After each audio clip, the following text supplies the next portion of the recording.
4 मई को एक तरफ पश्चिम बंगाल में 15 सालों के ममता बनर्जी शासनकाल का अंत हो रहा था।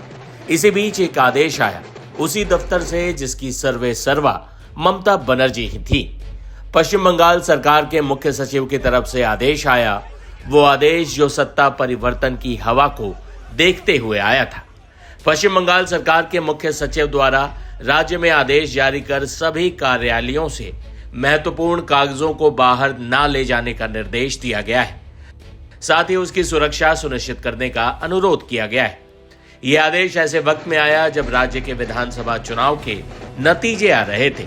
नतीजों में भारतीय जनता पार्टी ने राज्य में 15 साल पुरानी टीएमसी की सरकार को भारी बहुमत से शिकस्त दी।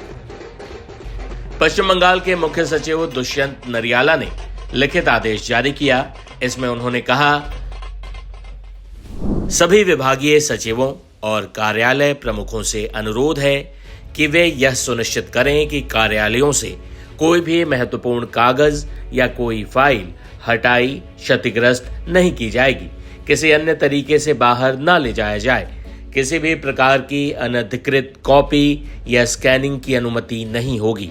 साथ ही सभी फाइलों, महत्वपूर्ण कागजों, पत्र व्यवहार का उचित हिसाब रखा जाए।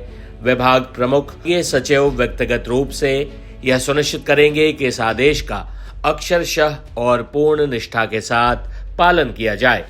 इसमें किसी तरह की गड़बड़ी पाए जाने पर व्यक्तिगत जवाबदेही तय की जाएगी।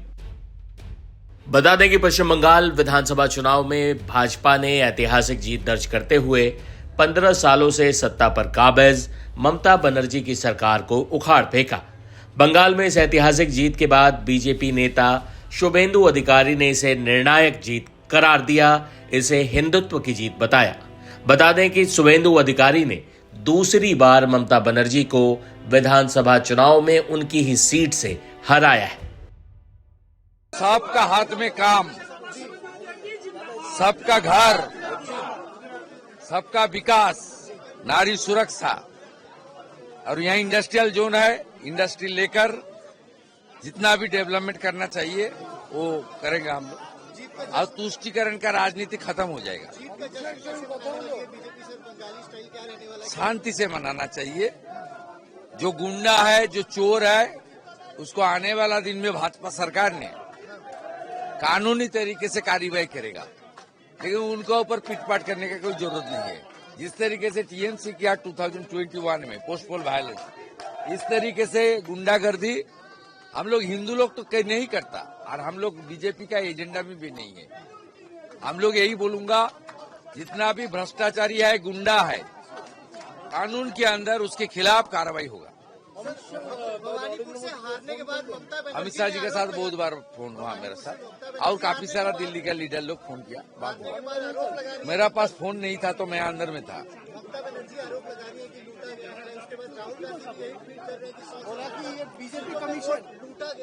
ना ठीक है, वो बोलने लायक इच्छा है, वो बोलने दीजिए।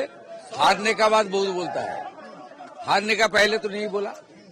एसआईआर के खिलाफ बोला, फाइनल वोटर लिस्ट निकला, वही वोटर लिस्ट के ऊपर चुनाव लड़ा, कैंपेन किया। कैंपेन के दौरान बोल रहा है हम लोग आ रहा है। एग्जिट पोल आया, बोले ये एग्जिट पोल झूठा है। काउंटिंग सेंटर में गया, जब हारने लग गया तब बोला ये मीठा नहीं है।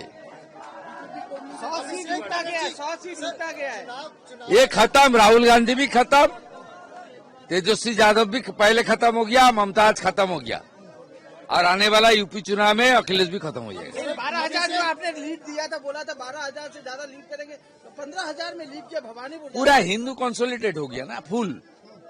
वो जो चेतला एरिया है वहाँ सब शरणार्थी है और नीचे वाला जो सीपीएम का लूज वोटर है सब मुझे वोट कर दिया।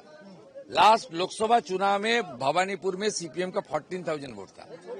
कम से कम 10,000 वोट सीपीएम का सपोर्टर ने देख लिया, ये सब सीपीएम करके कुछ नहीं होगा, शुभेंदु करेगा, दे दिया मुझे। और पूरा के पूरा हिंदू समाज, बंगाली हिंदू हो सकता है, जैन समाज हो सकता है, गुजराती हो सकता है, सिख समाज हो सकता है, मड़वाड़ी हो सकता है, पूर्वांचली हो सकता है, सब मिल के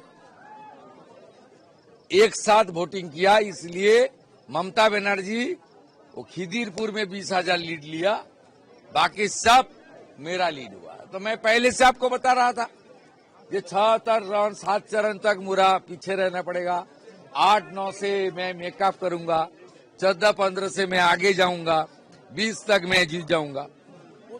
तो मैं बताया था आपको पहले। सीट मिला है दादा, सीट मिला है बीजेपी को, लगभग जो आंकड़ा देखिए, इतना बड़ा जीत का बाद भी ममता बनर्जी को हराना बहुत जरूरी था, अभी तक रिजाइन नहीं की। जरूरी था। इसलिए जो भवानीपुर का जनता किया, सही काम किया, और ये असेंबली ममता बनर्जी को छोड़ के अच्छा तरीके से चलेगा।